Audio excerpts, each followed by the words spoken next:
আজি মোৰ লগত হাঁহৰ মাংস ৰান্ধো বলকচোন। প্ৰথমতে মাংসখিনি কাটি মেলি লোৱাৰ পাছতে মই অকণমান সময় যিহেতু মেৰিনেট কৰি ৰাখিম সেইকাৰণে হালধি, জিৰা গুড়ি, ধনিয়া গুড়ি আৰু অকণমান মিঠাতেল দি মই মেৰিনেট কৰি ৰাখি থ'ম প্ৰায় 2 ঘণ্টামান সময়। কেৰাহী পাতি লৈ কেৰাহীখন গৰম হোৱাত অকণমান সৰিয়হৰ তেল দিছোঁ। যিহেতু হাঁহৰ পৰা তেল ওলাবই সেইকাৰণে বহুত বেছি তেলো দি দিয়া নাই।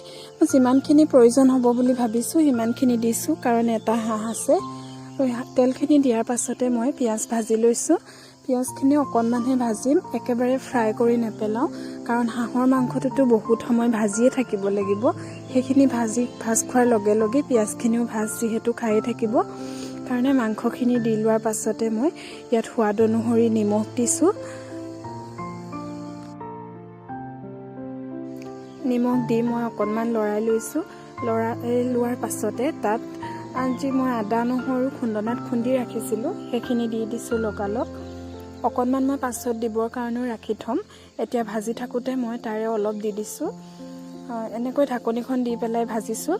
এইখিনি ভজাৰ পাছতে মই যিহেতু মঠোতে অকণমান হালধি দিছিলোঁ, কিন্তু তথাপিও মোৰ হালধিটো অকণমান কম হোৱা যেন লাগিছে।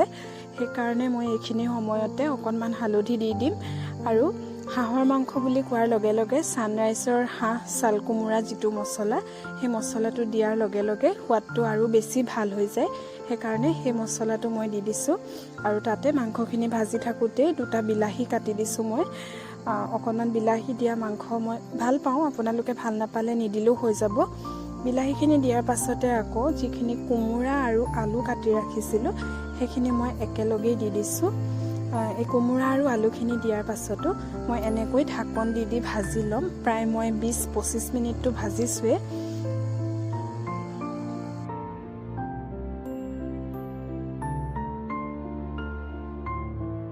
এনেকৈ লৰাই মাংসখিনি ভাজি থাকিলে ধুনীয়াকৈ মছলাখিনি ভিতৰত সোমায়ো যায় আৰু খাবলৈও সোৱাদ লগা হয়।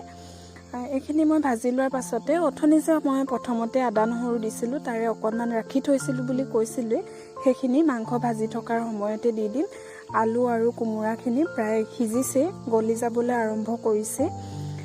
এইখিনি দেখিছে নহয়, ধুনীয়াকৈ কোমোৰাখিনি গলি গৈছে আৰু আলু প্ৰায় সিজিয়ে গৈছে।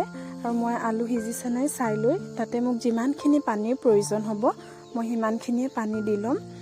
মই যিহেতু অকণমান গ্ৰেভিকৈ ৰাখিছোঁ আৰু কোমোৰাটো গলি অলপ পানীৰ দৰে হৈয়ে যায়, কাৰণ কোমোৰাৰ পৰা পানী ওলায়। সেইকাৰণে মই বহুত বেছি পানীও দি দিয়া নাই, মোক প্ৰয়োজন অনুসৰি দি দিছোঁ। আৰু তাৰ পাছতে অকণমান জালুকৰ গুড়ি আৰু অকণমান গৰম মছলা দিছোঁ। আৰু একেবাৰে শেষত কেঁচা ধনিয়া মই কাটি ৰাখিছোঁ। এয়া হাঁহৰ মাংস ৰেডি হৈ গ'ল। চবেই বনাব জানেই, তথাপিও পদ্ধতিটো যিহেতু সকলোৰে বেলেগ বেলেগ, মইনো কেনেকৈ ৰান্ধো সেইটোকে আজি অলপ দেখালোঁ। ভিডিঅ'টো যদি ভাল পায় প্লিজ লাইক কৰি দিব। ধন্যবাদ।